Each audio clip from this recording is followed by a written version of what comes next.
নমস্কার বন্ধুরা, দেশের ব্লগ থেকে আমি স্বাগতা বলছি। আজকে বানাতে চলেছি গিলে মিটে আর সলিড পিসের চচ্চড়ি। দেখুন, আমি এখানে বড় সলিড পিসগুলো ছোট্ট ছোট্ট করে টুকরো করে নিয়েছি। এখানে কিছুটা মেটে আছে, এখানে কিছুটা গিলে আছে। তো চলুন কিভাবে বানাতে হয় দেখুন। এখানে আমি তিনখানা পেঁয়াজ ছোট্ট ছোট্ট করে পিস করে নিয়েছি, একটা গোটা টমেটো নিয়েছি, আর আদা আর 10টার মতন রসুন, একটা কাঁচা লঙ্কা আমি এখানে বেটে নিয়েছি। চলুন এবার কিভাবে বানাই আপনাদের এখানে দেখাই। গ্যাসটা আমি অন করে দিয়েছি, গ্যাসটা আগুন দিয়ে দিই। গ্যাসটা কড়াইটা একটু গরম হোক, তারপর তেল দেবো। ততক্ষণে মাংসটার মধ্যে ম্যারিনেট করে রাখি। অল্প একটু ভিনিগার নিয়েছি, ভিনিগারটা দিয়ে দিলাম। একটু সোয়া সস, 1 ঢাকার মতন সোয়া সস নিয়েছি, সোয়া সসটা দিয়ে দিলাম।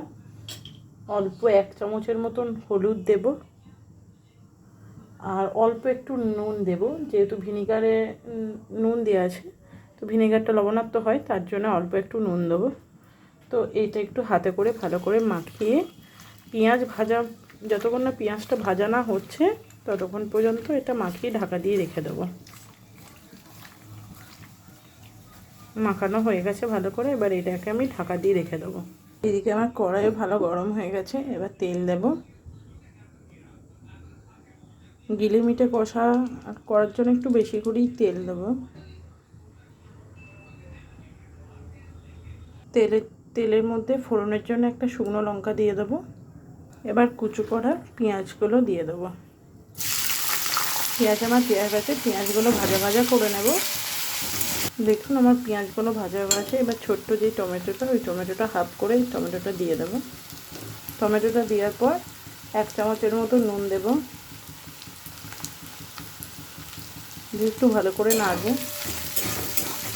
আদা রসুন আর কাঁচা লঙ্কা বাটাটা দিয়ে দেবো, দিয়ে ভালো করে নাড়বো। একটু আদা রসুন আর কাঁচা লঙ্কার গন্ধটা চলে যায়, তারপর হলুদ দেব। এই বাটিটার মধ্যে আমি একটা মশলা তৈরি করে নেব। সেখানে আমি 1 চামচ আর একটু 1.5 চামচের মতো হলুদ দিলাম, অল্প একটু লঙ্কা গুঁড়ো দিলাম, 1.5 চামচের মতো জিরে গুঁড়ো দেবো,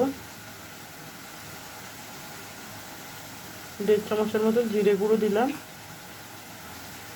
আর আমি অল্প চিকেন মশলার যে কারিটা হয়, ওই চিকেন কারি মশলাটা দেব।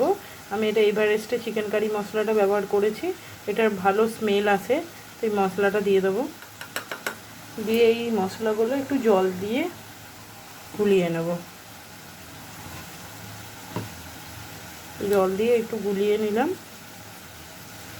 গুঁড়ো মশলা জল দিয়ে গুলিয়ে নিলে খুব ভালো টেস্ট হয়।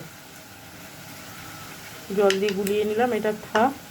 আর এইদিকেও আমার আদা রসুন দিয়ে ভাজা ভাজা হয়ে গেছে। আদা রসুনের গন্ধটা অনেকটা চলে গেছে।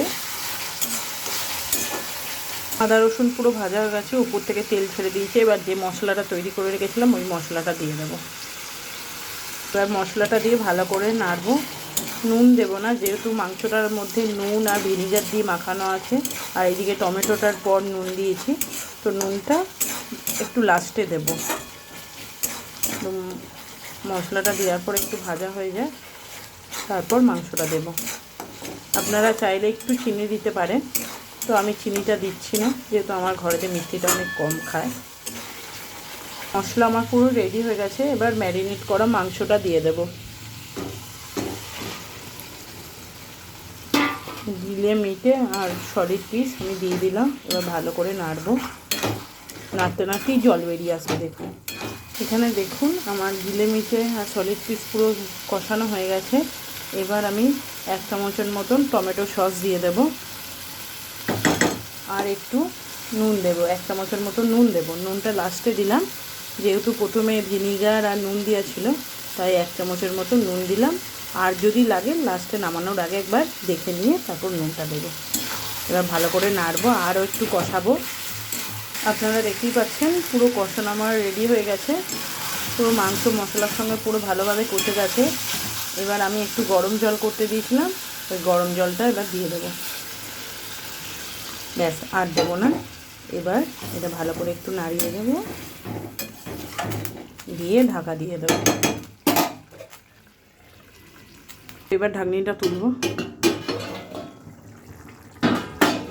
দেখুন কি কালার এসেছে, একদম রেডি হয়ে গেছে আমার গিলে মিটে সলিড পিসের চচ্চড়ি। দেখুন একবার কি কালার এসেছে। আর একটু হবে, আর একটু সিদ্ধ হবে, তো সেটা হয়ে যাক, তারপর নামিয়ে নেব। দেখুন আমার পুরো রেডি হয়ে গেছে গিলে মিটে সলিড পিসের চচ্চড়ি। চলুন এবার এটা নামিয়ে নিই। দেখুন আমার পুরো রেডি গিলে মিটে সলিড পিসের চচ্চড়ি। গরম গরম ধোঁয়া উঠছে। এটা আপনারা রুটির সাথে খান বা শুধুও খেতে পারেন, খুব ভালো লাগবে। একদম জিভ দিয়ে জল বেরিয়ে যাচ্ছে দেখুন ধোঁয়া দেখে। তো যদি আমার এই রান্না আপনাদের ভালো লেগে থাকে অবশ্যই আমাকে কমেন্ট করে জানাবে, আর আমার চ্যানেলটাকে লাইক করবেন, সাবস্ক্রাইব করবেন।